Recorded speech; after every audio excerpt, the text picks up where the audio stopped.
A former female priest who spent more than 2 decades in the Episcopal Church is now speaking out after being defrocked because she embraced another faith. Today, Ann Holmes Redding calls herself both a Christian and a Muslim. But her move to Islam... Well, our next guest did just that. After being a Catholic priest in Britain, he left to become a teacher and studied in Egypt, where he converted to Islam and became a Muslim. He is now in Ireland to spread the word of the Quran, and he joins us in studio this morning. Good morning to you. Hello, this is Dr. Gerald Dirks, formerly the Reverend Gerald Dirks. In just a few moments here on The Dean Show, we'll be talking about my conversion to Islam.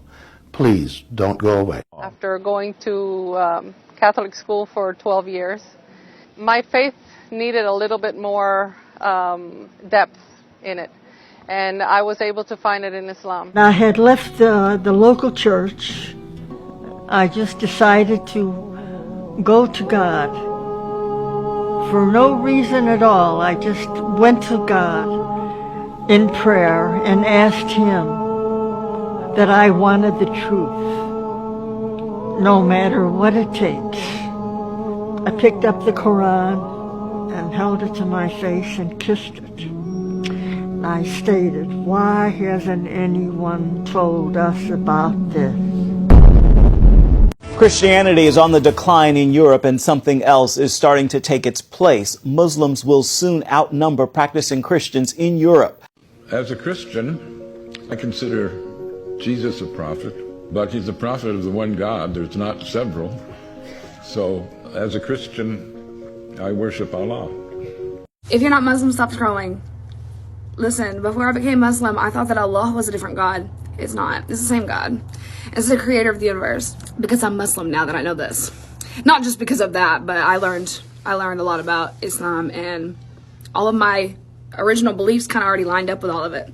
In Christianity, I was like, when people asked me about the Trinity, I literally couldn't explain it. I was like, wow, you're right.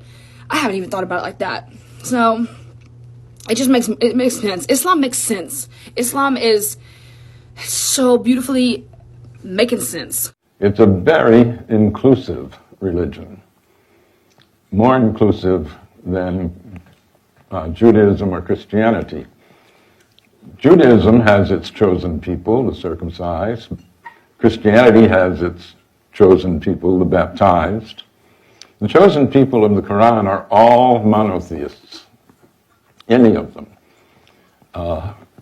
From Adam on, there's an unceasing stream of prophets, beginning with Adam, coming down through Isaiah, Abraham, Moses, Jesus, John the Baptist, Mary, the mother of Jesus.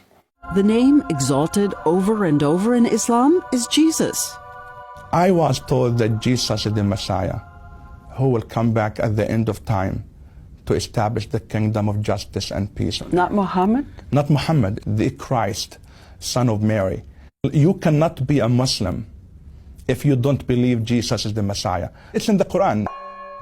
I had the idea I should look, and that was the first time that I read the Quran while I was at Bible college. SubhanAllah, the first time I read the Quran,